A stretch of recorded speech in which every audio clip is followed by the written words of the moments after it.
Hi, I'm here to talk about my work with Eating in Public. Eating in Public is a group that set up stores, we plant food, we set up systems for exchange of seeds, and recycling systems. And you think, well, that's really boring, I see this every day. Well, there's a big, important difference about what we do and what you see every day, is because it's not a cent it's exchanged, and there's no boss, there's no monitor, there's no manager. In fact, no one runs any of the system that we implement. So they are free, anarchist, autonomous systems. And they only run if the people who use them run them. We set up all these places in both public and private land, and we never ask permission. Because we don't believe that anyone has the authority to deny or give us permission.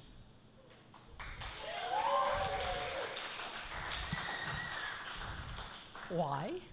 Because we want to make trouble with the state and capitalism and make fun of them. We want to prove, not to them, but to ourselves, that we can actually take care of ourselves while we take care of each other. Now, so right about now you're wondering, this is not art. What is she doing here in this panel that talks about art as activism? So the boring answer is, oh, she's an artist. She got an MFA, blah, blah, blah. The more interesting answer, I hope, is this. So artists are primarily known for, or identified by a medium. So like painters, fiber artists, printmakers, photographers, et cetera, et cetera. What I do when I work with Eating in Public is something called relational art or relational practice. So like a painter might use paint, relational artists use relationships as our medium. And while a painter might use paint to explore the quality of light, emotion, make a political statement, I use relationships in Eating in Public to explore how social structures might have shaped our relationship with each other and our relationships with the planet.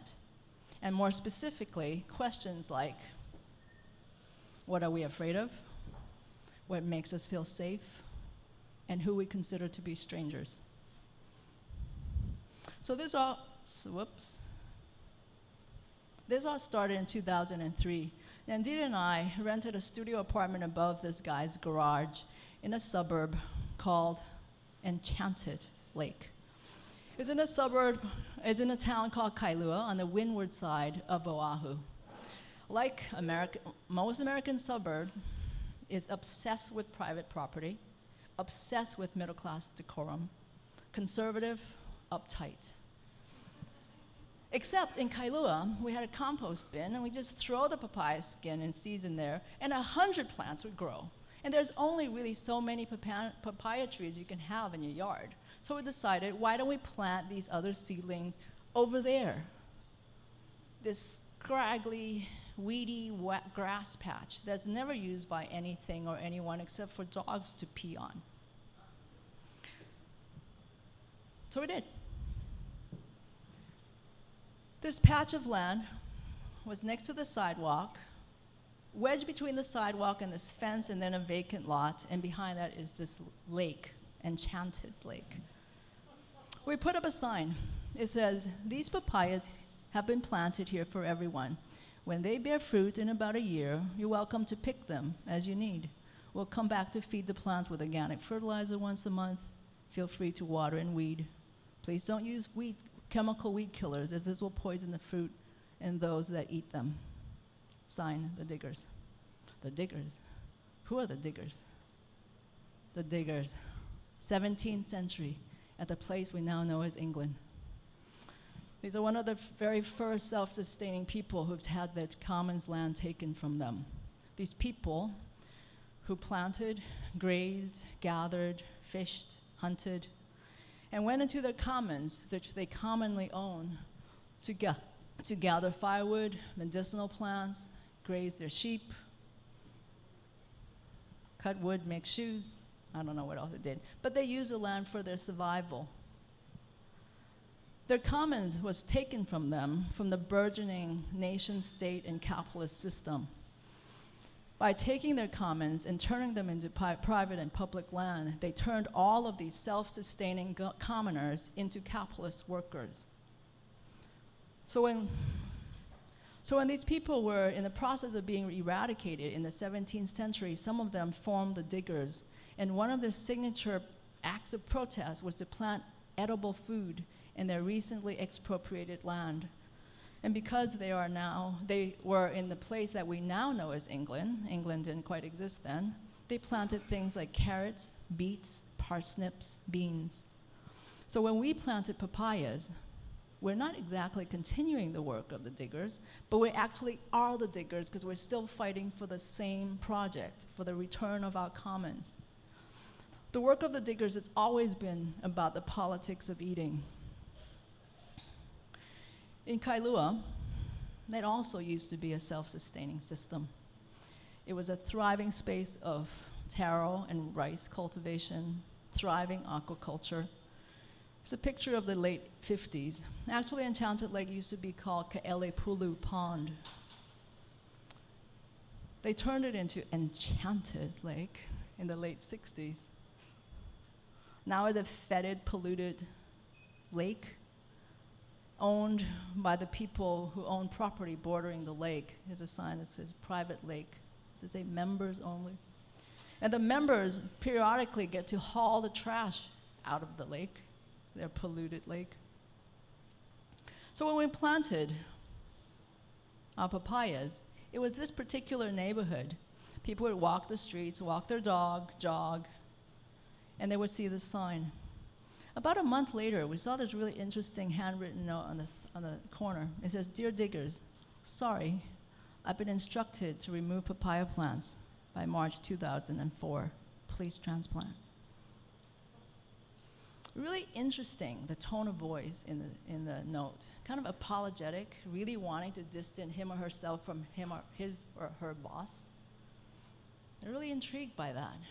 So we put up another sign that says something like, "I don't know where to put the papaya plants. It's so convenient here for everybody. I don't know.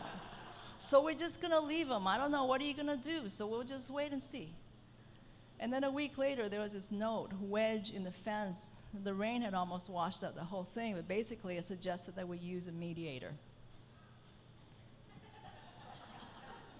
A mediator?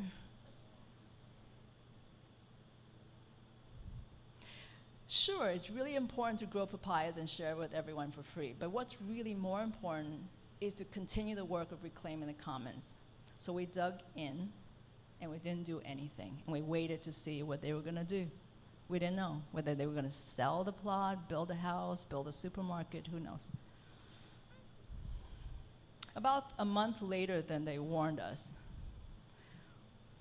we took down the fence, cut down the papaya plants, and moved the fence 2 feet closer to the sidewalk. That's all. That's all they did. So it proves once and for all, again, that private and public property is actually part and parcel of the same thing, to wipe out the commons. But what's a miracle about their act of violence, if I can call it that, is that because the whole exchange took place in public space, everyone saw these crazy signs that we made. Everyone was like, "Oh my God, they were so mean to take down the papaya plants." It became a David and Goliath story. And 2 weeks later, we had all this help planting the garden back. Expanded in size, expanded in variety of fruits and vegetables. But we noticed that suburbanites, none of us were taught how to eat and grow things. So people were harvesting in really crazy ways. So we had to put up signs to identify the plants, how to harvest them. We even put up recipes so that people know what to do with them. We're not the first people to to continue the work of the diggers.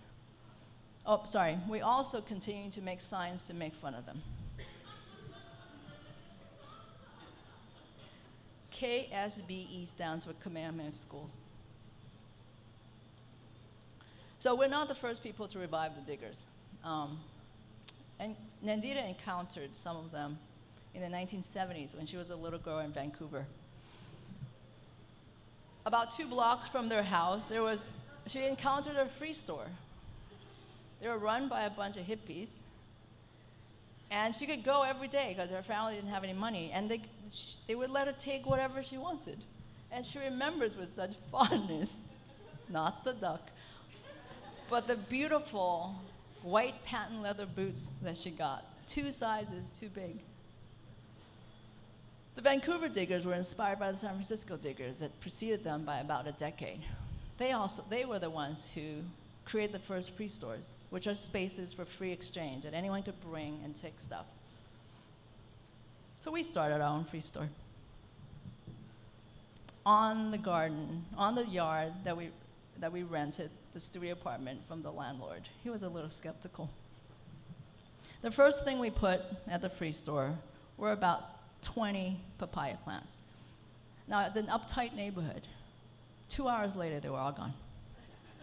And to our great surprise, things were arriving every single day from our neighbors. And soon, a neighborhood where we knew no one, everyone stopped by and said hi, because we were the free store girls. We've been gone for 5 years, and the store is still there. The landlord has been completely sold by the concept. We also put up a free money box at the store. Another idea from the San Francisco diggers. They used to put flyers around and says, "Give us all your money for free redistribution." So we put up a free money box, and people put in money. And other people took them, but never all of it. Why? So we've set up many of them, and you should set one up too. So while we're still living in Kailua, one day they dropped off a blue recycling bin. Oh my God, what a miracle, we thought. We put all our recycling in there, and we waited 2 years, they never came. So we said, that's just stupid. Why don't we just put up a bin outside and call it high five, take, leave, whatevers? And we put things in there, and then they would disappear. And then just like the free store, other people would put their things in them too. So without the city ever coming to pick up a recycling, the recycling system happened all by itself.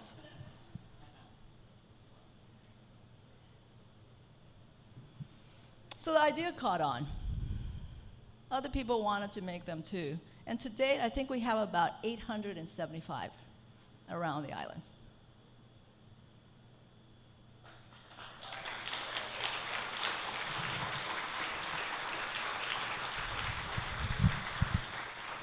Take, leave, whatevers. Act without shame, share without condition, trust without apology. In a country where the national rage is fear and paranoia, maybe trust without apology is the most radical politics yet. The diggers never imagined that land could be turned into property and commodity. The state and capitalists have been turning everything into commodity. One of the biggest battles being fought now is seeds. It's about seeds. Multinational agribusinesses wants to make it illegal for us to save and share our seeds. So we thought, let's save and share them. And we set up seed sharing stations with the same model, take, leave, whatevers. We've set them up at community centers, public libraries. This one is at Manoa Public Library. In fact, this particular picture went a bit viral, and now people are setting them up in many places around the world. Farmers markets, and then we work with community groups like Matt's Permablitz, where they teach people how to garden and save seeds. We've even made DIY or do-it-yourself instructions that's downloadable on the website so you can make your own. And the first one that was made using these instructions is in Queens, New York. So diggers, anybody can be a digger. All you have to do is act to revive the commons. If you like our ideas, contact us. Or better yet, don't contact us and just take the ideas and run with them. We don't own the ideas. We're not original. We have no patents. We have no copyrights. Just take them and run. Run as far, smart, and fast as you possibly can. Thank you.